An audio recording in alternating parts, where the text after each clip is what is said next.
On today's show, the pandemic provides ice anglers a new form of fast food. If you get hungry, you better watch for this snowmobile. Meet a young archer whose aim is right on target. And a Norwegian outdoor tradition with a Minnesota twist. You better hang on tightly.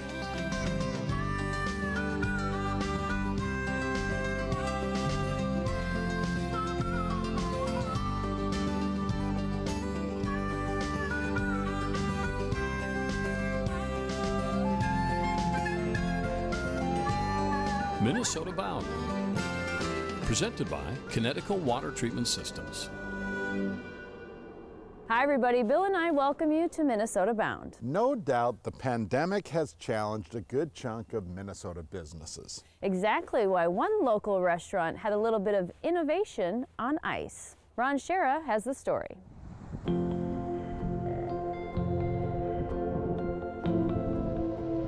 There's no question the COVID pandemic has challenged Minnesota business owners, especially restaurants and bars. But at the Iron Tap, 2 blocks from Lake Waconia, owner Greg James decided to take a simple idea and conceive some pandemic creativity. During one of the shutdowns, one of the ideas was maybe capitalize on all the houses out on Lake Waconia during fish season. A uniquely Minnesota idea, food and beer delivery on the ice, and first ever of its kind, it turns out. Yes, we love our ice fishing. During an average winter, about 1,500 ice houses pop up on Lake Waconia, but as the saying goes, the devil is in the details. It was quite a challenge, yeah. It almost got to the point where I didn't know if I was going to be able to do it, just for the fact that, you know, there's so many factors that go into it as far as not a lot of sunlight, the houses, it gets very busy out there in the lake, and then the whole getting someone you can trust to be on a snowmobile. All right, beer? Enter Jake. You got the location? Yep. A 19-year-old Bemidji State College student who was homebound in Waconia due to the pandemic. Actually, I know his parents. His mom cuts my hair next door, one of the businesses here in town, and I've talked to her about this idea before, and I knew that the driver was a crucial part to this because I need to have somebody I can trust, someone who knows the lake really well, someone willing to do this, and it had to be 18 years old because we're delivering beer as well. My family rides snowmobiles all the time, so I love being out on the lake and riding and delivering food. And so the test runs begin.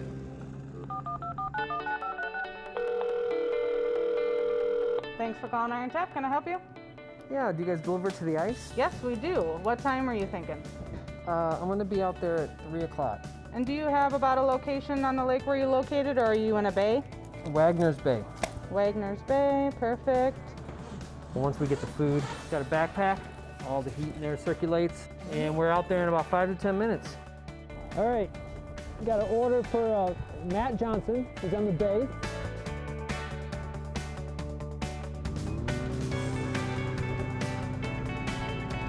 Anglers saved a lot of trips to town. Iron Tap averaged hundreds of orders during the winter fishing season. Come on in. Sweet. Food for you. And beers? Beer. Awesome, thank you. I love the service, it's great. Saves me a trip into town and I don't have to cook.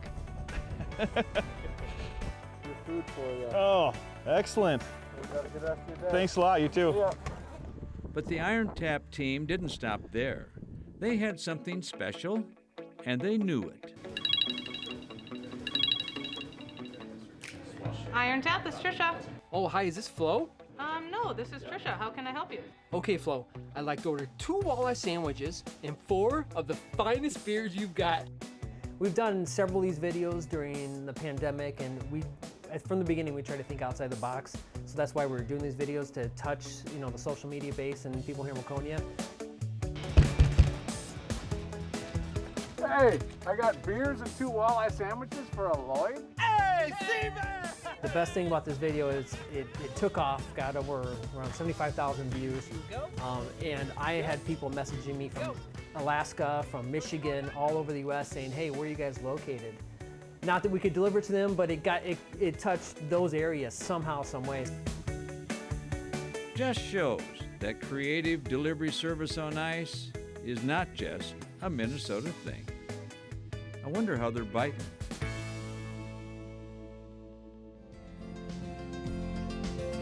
Minnesota Bound is brought to you by Connecticut Water Treatment Systems, Ice Castle Fish House and RV, Star Bank, and by Ice Force by Rapala.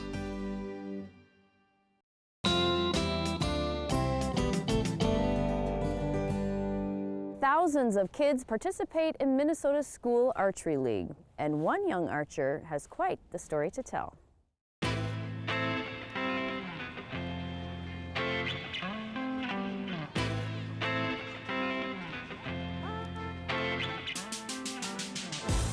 Hearing the whistle blow means school's out and it's time to draw a bow. Winning state archery championships is the ultimate dream at Open World Learning School in St. Paul, Minnesota. Owl has had an archery team for almost 15 years. It started with an equipment grant from Pheasants Forever. 15 years later, it's one of the school's most popular sports. This year we're over 50. And where some large schools have well over that, we're only a school of just over 450. Winning state archery championships would soon be realized when a young lady decided to join the archery league with zero experience. My name is Emily Rose Yang, and I love archery. When I moved schools in 7th grade, that's when I came to Open World Learning Community. And my mom works here after school. At the end of the day, she is waiting for me to complete work, and so she tried the archery team out. She liked it and stayed, and that's the beginning of her real archery career. Since the first day, I really fell in love with archery. Her love turned into a passion, and she entered an essay contest to win her own prize possession. I was really into archery, and I thought that getting my own bow would be the best start to the full commitment to it. Little did she know, winning the bow and practice would launch her into the history books at the Minnesota State Archery Tournament. So this year, my tournament score, which is also my personal best, was 293 points out of 300. Not only was the score good enough to beat all the girls, she beat all the boys too. It was really unbelievable. It didn't seem like it was really true. Yeah, until I looked at my scorecard. Coach Tom was also impressed with his young archer. Here's an example of somebody who went out there and shot better than everybody. Boys, girls of all age groups. So it was really amazing. It means a lot to me, because when you look at the people there, it's mostly males, and there is a small percentage, or smaller percentage of females. I would say it's empowering. Some people say that I'm inspiring. I didn't really ever think about that until I was told that. And I hope to really have a strong impact on the newer students, especially the 6th graders, as they do look up to us high school students. Instead of, producing state champions or winning team championships, those things are nice, but it really is about the character piece that they develop. I might not have another Emily for 10 or 15 years. We have one in 15 years. It might be 15 years before I get another champ.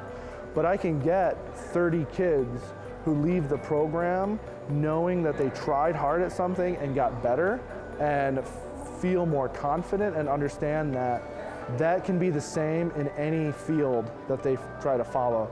Student or coach, giving back and mentoring youth into the outdoors is always a straight arrow. Still ahead, the story of Stump, a fishing guide with a very special story to share. Closed captioning provided by Treasure Island Resort and Casino.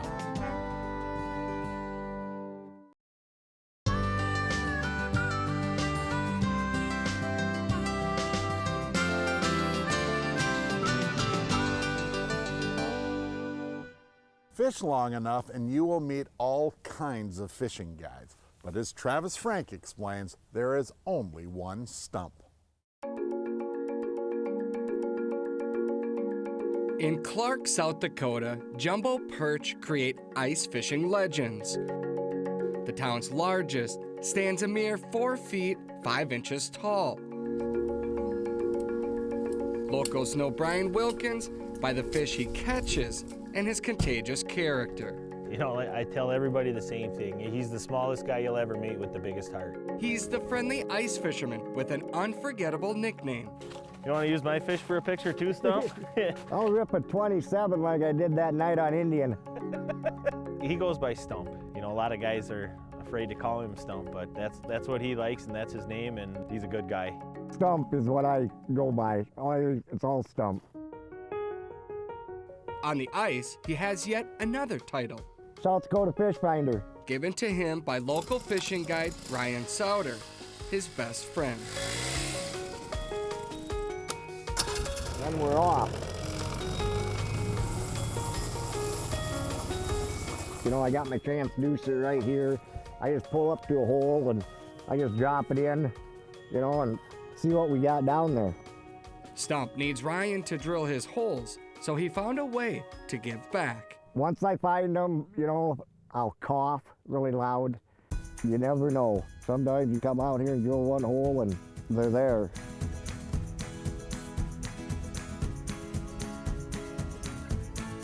There's one coming off the bottom. Here he comes. Their teamwork works to perfection. That's a good perch. That's what we're here for. It kind of makes me feel good and that. Something about me, I just got perch in me. It's been this way his whole life.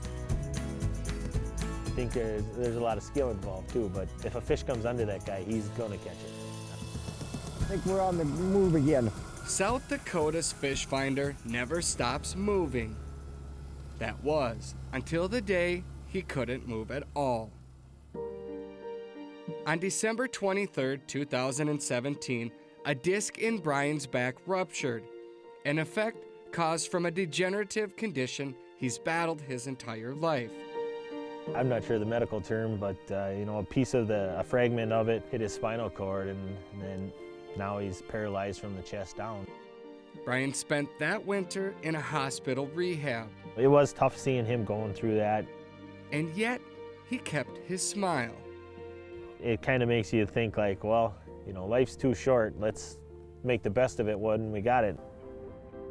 For these two friends, that means one thing. Good? Yep.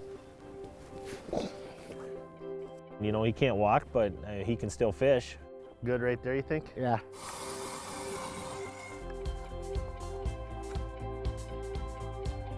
There's one down there, yep. You better get him before I get down. Yep. You got a good one? Just being able to be out here, just the shape I'm in, and being able to do it. I appreciate it. Never know what might be next. Stump can no longer move to find fish. Thanks to Ryan's help, he doesn't have to. It's pretty much a competition every time we go fishing. Oh, yeah. Lucky I put you in the hot spot. Oh, yeah.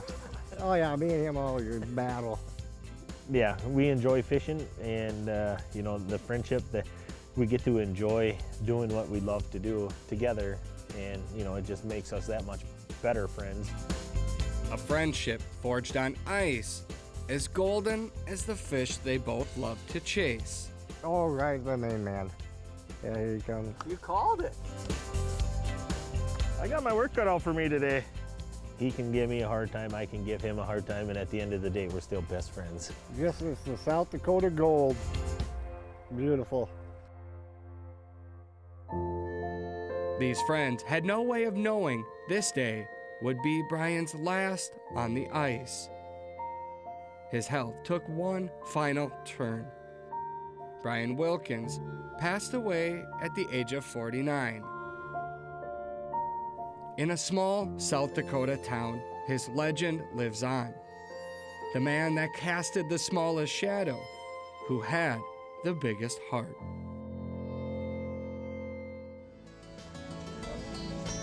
Straight ahead, hold on as we explore the winter world of Skjouring. Minnesota Bound is brought to you by Cass Lake Chain of Resorts. Hewitt Docks, lifts, and pontoon legs. And by Totem Resorts, the premier destination for world-class fishing.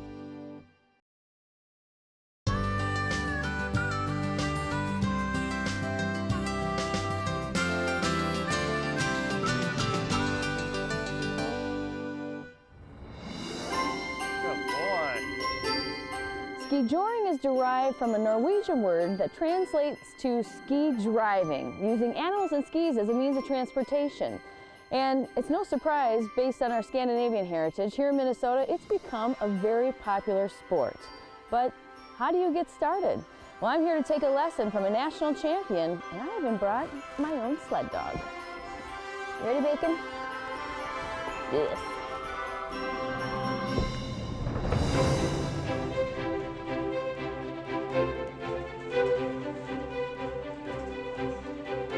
All right, Tyler, so how do I get involved in this Scandinavian sport? It looks like it's so much fun.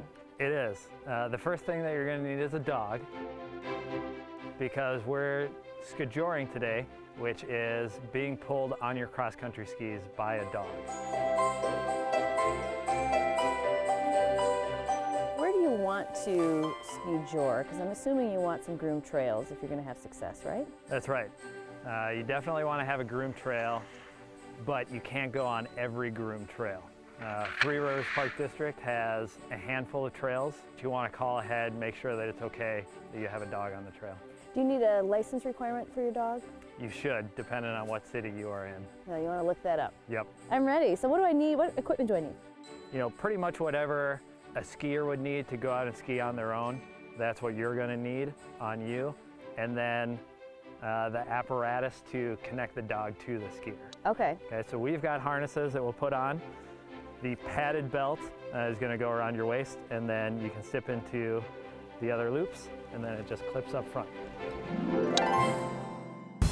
We'll have a bungee that goes between us and the dog, stretch material in a harness and in the bungee, so that if there's a little bit of slack in the line and the dog takes off, he doesn't get hurt. That makes sense. I also see you have a harness for the dog. You're not using a dog collar, which I'd imagine would be very important. That's right. Having a specialty made pulling harness is important so that your dog doesn't get hurt. So just as it's important that you have the right equipment, the dog also needs the right equipment. I'd say it's even more important that the dog has the right equipment. I agree. You want to keep your dog safe. That's right. Okay, well I have my boots, which I rented from Three Rivers Park District, Baker Park Reserve, and I'm going to put these on. I think we're ready to go. Awesome. Should I grab my sled dog, Bacon? Yes. We'll start there? Yes. Okay.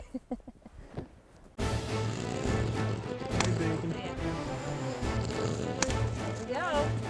If you've got a treat in your pocket and your dog is treat driven, maybe you can get him to do a little, come on, let's go. A little pulling action like that. There we go. Good job, Bacon. Come on. Good boy.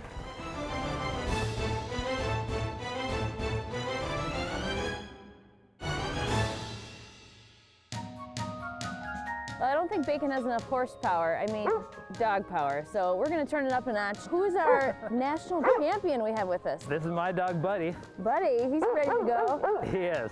He will do this until we hit the trail.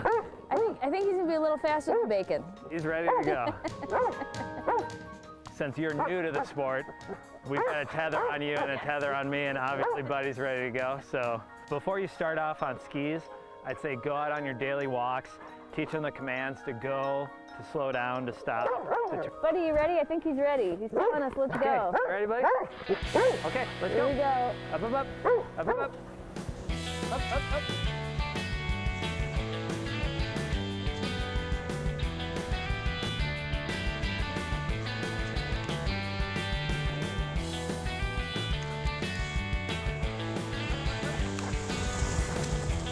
Good boy. Easy, whoa. So as you can see, Skijouring is a wonderful way to keep you and your dog active in the winter months. But most importantly, just get outdoors. Let's go, buddy. Good boy. Such a fun activity, and while we were filming that, I wiped out a couple of times, and I even took Tyler down with me at one point. So we didn't show that, but it's a learning process. There is a learning process there. Well, there you go. That about does it for us. We'll see you back here next week. In the meantime, don't forget to introduce a kid to the great outdoors. Yep, I went down pretty hard.